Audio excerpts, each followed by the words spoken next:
बंगाल चुनाव के नतीजे आ गए हैं और बीजेपी को पूर्ण बहुमत मिल गई है। इसके बाद बंगाल में कई जगह हिंसा भी देखने को मिली।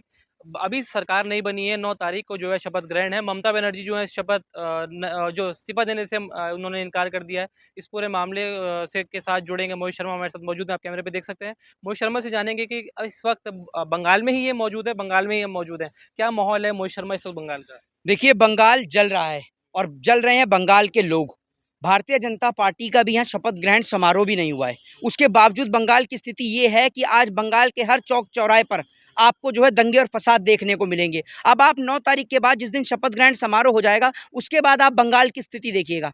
अब ये बंगाल वो बंगाल नहीं बचा जिसमें हिंदू, मुस्लिम, सिख, ईसाई सब मिलकर रहा करते थे। अभी कुछ दिन बाद ही आप यहाँ पर देखिएगा क्या क्या ड्रामे आपको देखने को मिलेंगे। बड़ी बात यह है कि बंगाल की जनता ने यूपी को नहीं समझा, बंगाल की जनता ने बिहार को नहीं समझा, बंगाल की जनता ने मध्य प्रदेश और राजस्थान को नहीं समझा। उसके बावजूद बंगाल की जनता ने अगर भारतीय जनता पार्टी को यहाँ जिताया, पहली बात तो ये है कि ये रिजल्ट बंगाल की जनता का कहीं से कहीं तक नहीं है। ये मैं आपको दावे के साथ कह सकता हूँ। ये चुनाव बेईमानी, चोरी, डकैती का चुनाव है।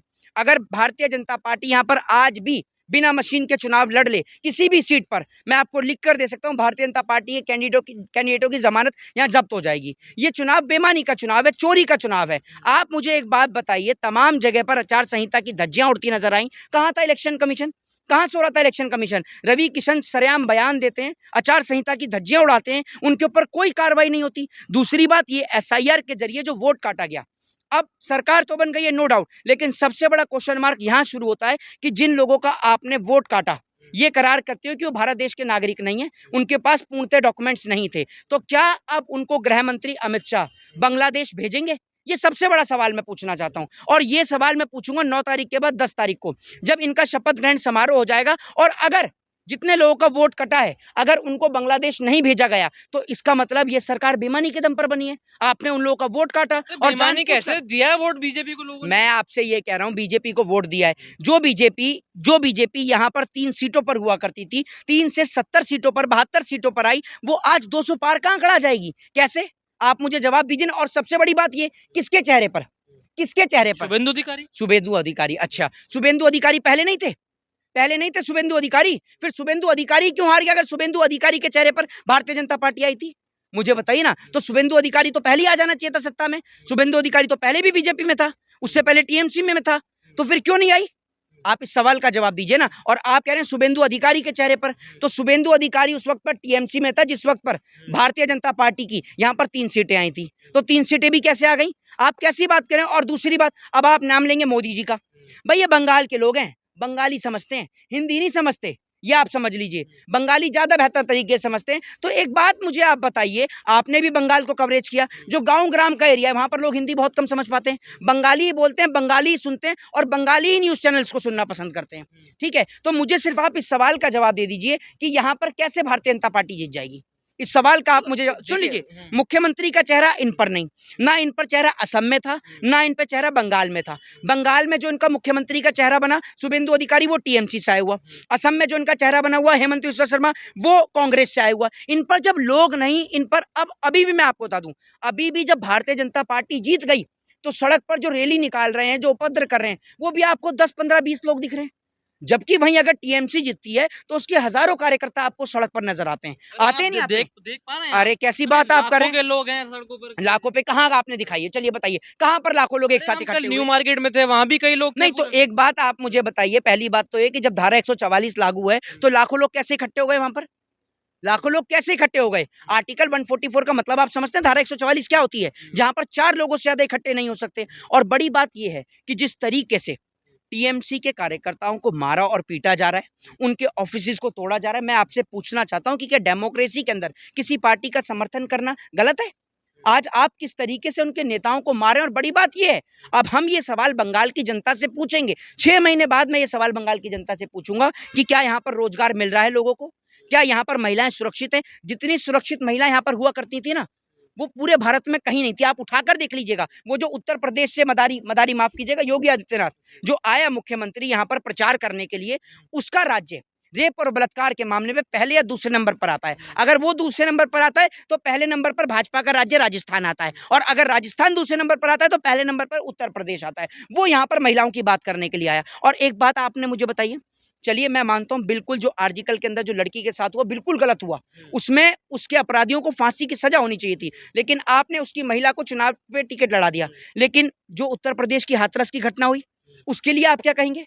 आप अंकिता भंडारी के लिए आप क्या कहेंगे? क्या उनकी माताजी को आपने कहीं से चुनाव लड़ा? चुनाव लड़ाना बेटी को इंसाफ या न्याय नहीं होता।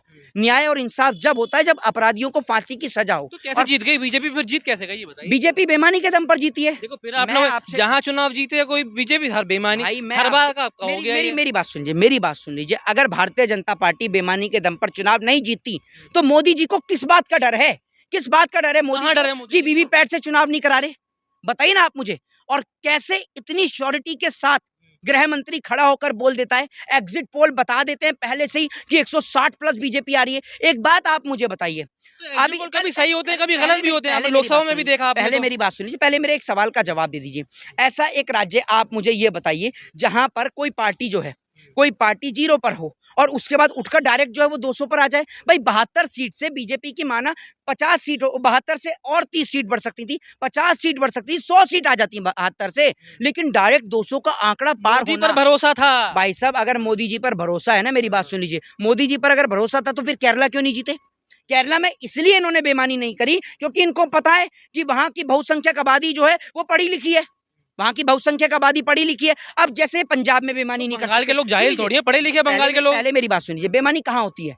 बेईमानी वहां होती है जहां पर अधिकांश वोट अंधभक्तों का हो, जहां पर यह दिखाया जाता हो कि यहाँ पर अंधभक्त ज्यादा बड़ी तादाद में रहते हैं। बंगाल भाई में हैं आप, पहले- पहले कैसी मेरी- बात कर रहे पहले हैं? मेरी- अंधभक्त पहले रहते हैं यहाँ मेरी पे बात सुनिए, बंगाल पहले में। मेरी बात सुनिए, पहले मेरी पूरी बात सुनिएगा, पहले मेरी पूरी बात सुनिएगा। बंगाल के अंदर इनको लोकल बंगाली एक सिंगल वोट ना दे, जो प्योर बंगाली है, इनको एक सिंगल वोट ना दे, ये बात मैं लिख कर दे सकता हूँ आपको पेपर पर स्टैंप लगाकर।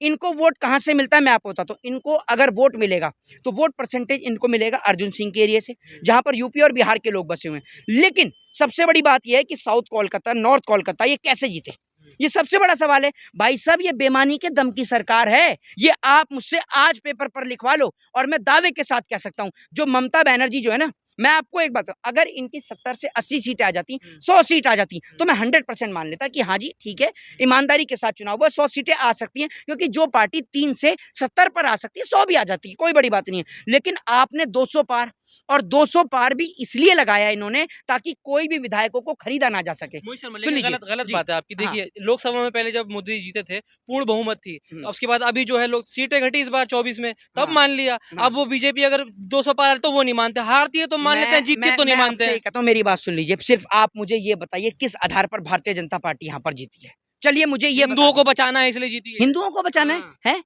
हिंदू कहाँ मर रहे हैं बताइए ना। हिंदू बेरोजगारी से मर रहा है, भुखमरी से हिंदू मर रहा है, महंगाई से हिंदू मर रहा है, सरहद पर हिंदू के बच्चे मर रहे हैं, सरहद पर खेत में जवान मर रहा है, किसान शहीद हो रहा है, ठीक है, कहाँ हिंदू को बचाएंगे? और एक बात बीजेपी ने पूरी बताया, मेरी बात काबा नहीं सुनिए, बनने पहले- देंगे, यहाँ पर पहले कई मेरी- चीजें अरे बताई पहले मेरी बीजेपी ने। बात सुन लीजिए, पहले मेरी बात सुन लीजिए। जो आप बात कर रहे हैं ना हिंदू हिंदू की, जो आप इतनी हिंदुओं की बात कर रहे हैं, मैं आपको बता देता हूँ, भारत के अधिकांश राज्यों में भारतीय जनता पार्टी की सरकार है। अगर उसके बाद भी हिंदू खतरे में है ना, तो इसका मतलब है चाय वाला आपका चंद शब्दों में चूतिया बनाने का काम कर रहा है और आप लोग बन रहे हैं। ये याद रखिएगा, वो चाय वाला सिर्फ आपको पागल बना रहा है, चाय वाला पान वाले का रोल अदा कर रहा है, चूना लगा रहा है आपको, सिर्फ ये कर रहा है। हिंदू कहाँ खतरे में? बताइए ना आप मुझे, भारत के कौन से राज्य में हिंदुओं को मारा जा रहा है, जरा मुझे आप ये नहीं, बताइए। उनको सुन लीजिए, और आपने जो टॉपिक पे करी उस पर चर्चा कर लीजिए। बंगाल का पड़ोसी देश है बांग्लादेश, ठीक है, उसी बांग्लादेश के अंदर हिंदुओं की हत्या होती है, तो मोदी जी झक मराने के लिए पेट्रोल भेजते हैं वहां पर, डीजल भेजते हैं। क्यों भेजते हैं? मोदी जी के नेता वहां किस लिए जाते हैं? आप बात कर रहे हैं आए बड़े हिंदुओं के ठेकेदार बनकर। शुभेंदु अधिकारी ने भी कल बोला कि हमें तो मुसलमान का वोट मिला ही नहीं, हिंदुओं का वोट मिला। ओहो, तो बोला ना हिंदुओं को नहीं, वोट नहीं, मिला। एक बात आप मुझे बताइए, अगर मुसलमानों का वोट नहीं मिला और इतनी नफरत मुसलमानों से है, तो अपनी पार्टी में काय के लिए मुसलमान रख रखे हैं? शाहनवाज हुसैन को क्यों दामाद बना के रख रखा है? मुख्तार अब्बास नकवी को क्यों रख रखा है? निकाल के बाहर फेंको। है क्यों जाते हैं मोदी जी वहां पर शेखों की पप्पियां लेने, उनसे गले मिलने के लिए? बाहर निकालो, क्यों नहीं जाते दिया हैं? एक को भी टिकट, यहाँ पे हैं? किसको टिकट दिया? किसको? मुसलमान को बताइए, यहाँ अरे दिया टिकट को। वो हुमायूं कबीर का निकल कर नहीं सामने 1000 करोड़ रुपए, तब तो कान दोनों बंद हो गए होंगे। इन कान को खोल भी लिया करो मेरे भाई, और सुन भी लिया करो। वो 1000 करोड़ रुपए की बात कर रहा है, और मैं आपसे कहता हूँ जो आपने नहीं, ओहो, सारी वीडियो एआई होती हैं, जहाँ चोरी डकैती निकल कर आ जाए वो सारी एआई वीडियो हैं? और विपक्षी कोई निकल कर वीडियो आ जाए तो वो एआई वीडियो नहीं है ना, बाकी सारी एआई वीडियो है। और जिस प्रदेश के अंदर सीएम सुरक्षित नहीं है, सीएम ममता बनर्जी को लात मारी गई, आपने देखा किस तरीके से। दूसरी बात ये है, हर पोलिंग बूथ से तमाम जगह से कितनी शिकायतें दर्ज करी गई, आप मुझे ये बताइए ना, कितनी शिकायतें दर्ज की गई, उसके बाद इलेक्शन कमीशन ने कुछ जगह पर चुनाव दोबारा भी कराया। ठीक है, तो यानी ये चुनाव बेईमानी का चुनाव है और इस चुनाव को निरस्त करना नहीं, चाहिए। ममता बनर्जी कह रही है मैं इस्तीफा नहीं दूंगी, भाई देखिए, ऐसे हारी है इस्तीफा नहीं देंगे, गलत मैं बात तो है आपको ना। बता, सुन लीजिए, पहली बात तो यही उनका अपना निजी फैसला है, ये आप नहीं बताएंगे कि ये सही है या गलत है। ठीक है, आप उनके कोई पीएसओ नहीं लग रहे हैं और लोकतांत्रिक आप तरीके से इस्तीफा दें, हारी हैं तो एक जाएं, मिनट, इस्तीफा क्यों लोकतांत्रिक तरीके से इस्तीफा नहीं हो सकता, संविधान में प्रावधान नहीं है। राज्यपाल के पास, राज्यपाल उनको फोन करेगा, अगर ममता बनर्जी इस्तीफा देने से मना करेंगी तो राज्यपाल विधानसभा भंग कर देगा। ये संवैधानिक तरीका ही है। वो उनकी एक अपनी निजी राय है कि वो नहीं देना चाहती, उनको लगता है कि चुनाव गलत तरीके से हुआ है तो वो नहीं दे रही। इसमें कौन सी गलत बात हो गई, क्या गलत कर दिया? एक बात आप मुझे जो नहीं, हारता है वो पहले, इस्तीफा देता अरे है, पहली पहले मेरी, मुख्यमंत्री नहीं दे रही इस्तीफा, अरे पहले मेरी बात हार को सुनो। स्वीकार नहीं ये कर तो रही है। अच्छा, बीजेपी हार स्वीकार करती है? करती है, बीजेपी करती है। बीजेपी हार स्वीकार करती है। तो मध्य प्रदेश में क्या हुआ था, जब कांग्रेस की सरकार आई तो वो ट्रंप ने खरीदे थे एमएलए को, जिनको आपने सरकार को उठाकर जो है अपनी सरकार बना दी मध्य खरीदे प्रदेश थोड़ी, में। वो चले गए उनके पास, ओहो, चले खरीदना गए, क्या होता है। चले गए। तो ऐसे तो आया तो ये भी था, मित्तल जो नाम है, राघव चड्ढा के साथ में क्या नाम है इसका, जो एक और आया था जिसके यहाँ पर ईडी की, हाँ, अशोक मित्तल, ईडी की जिसके ऊपर रीड हुई, जिस दिन बीजेपी ज्वाइन करी है उसने, उसके बाद तो ईडी उसके घर के आसपास भी नहीं दिख रही। बताइए ना आप मुझे, तो जब किसी के घर पर ईडी भेजोगे, सीबीआई भेजोगे, इनकम टैक्स भेजोगे, तो वो आदमी क्या करेगा? आप जैसे पत्रकार भी गुलामी क्यों कर रहे हैं? इसलिए कर रहे हैं क्योंकि उनको पता है कि अगर आप उनकी मिर्ची गुलामी, आपको लग रही है गुलामी हम कर रहे हैं, मिर्ची, बंगाल हार गए, मिर्ची आपको लग रही मेरी है। बात सुनिए, मेरी बात सुनिए, डेमोक्रेसी में हार जीत लगी रहती है। मेरे को कोई मिर्ची लग रही, मैं कोई बंगाल का नागरिक नहीं हूँ, ये तो बंगाल की जनता अब देखेगी, बंगाल की जनता समझेगी। मेरी बात सुनिए, मेरे को कोई मिर्ची नहीं, मैं आपको बता रहा हूँ, एक पत्रकार गुलामी इसलिए करता है सरकार की क्योंकि एडवर्टाइजमेंट मिलने बंद हो जाते हैं। ठीक है, फिर पत्रकार को निकाल के बाहर कर दिया जाता है न्यूज चैनल से, इसलिए तो आप दलाली कर रहे हैं, क्योंकि आपको अपना चैनल बचाना है। ठीक है, और नेताओं को अपनी कुर्सी बचानी है, इसलिए ईडी सीबीआई नेताओं के पीछे लगा दो और आप लोगों के पीछे एडवर्टाइजमेंट देना बंद कर दो आपको, और आप लोगों के पीछे भी ईडी सीबीआई लगा दो, चैनल से निकाल के बाहर खड़ा कर दो, तो आप भी गोबर को च्यवनप्राश समझ कर दोगे। समझ रहे हैं? एक पत्रकार है जिसको आए दिन टीवी चैनल पर हर महीने तो मैं सुन लेता हूं, उसे कोई भी आके भड़वा क्या देता है।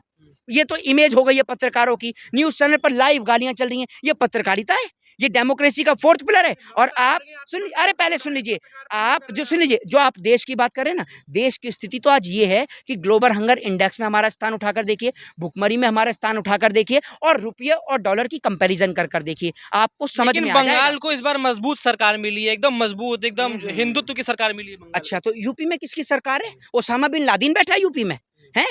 ये आप मुझे बताओ, ये मध्य प्रदेश में किसकी सरकार है, राजस्थान में किसकी सरकार है, और मणिपुर में किसकी सरकार है? पकड़ पकड़ के जिहादियों को मारा जाएगा। ओहो, जितनी फोर्स इन्होंने बंगाल में लगाई ना, उसकी 5% भी मणिपुर में लगा ली होती ना, तो महिलाएं निर्वस्त्र होकर नहीं घूम रही होती। समझ रहे, जिस तरीके से महिलाओं को वहां निर्वस्त्र किया गया, शर्म आपको आनी चाहिए। और मैं तो ये कहता हूँ, चुल्लू भर पानी में डूब के मर जाना चाहिए, और ऐसी पत्रकारिता से सतर्क और सावधान रहे। जय हिंद, जय संविधान।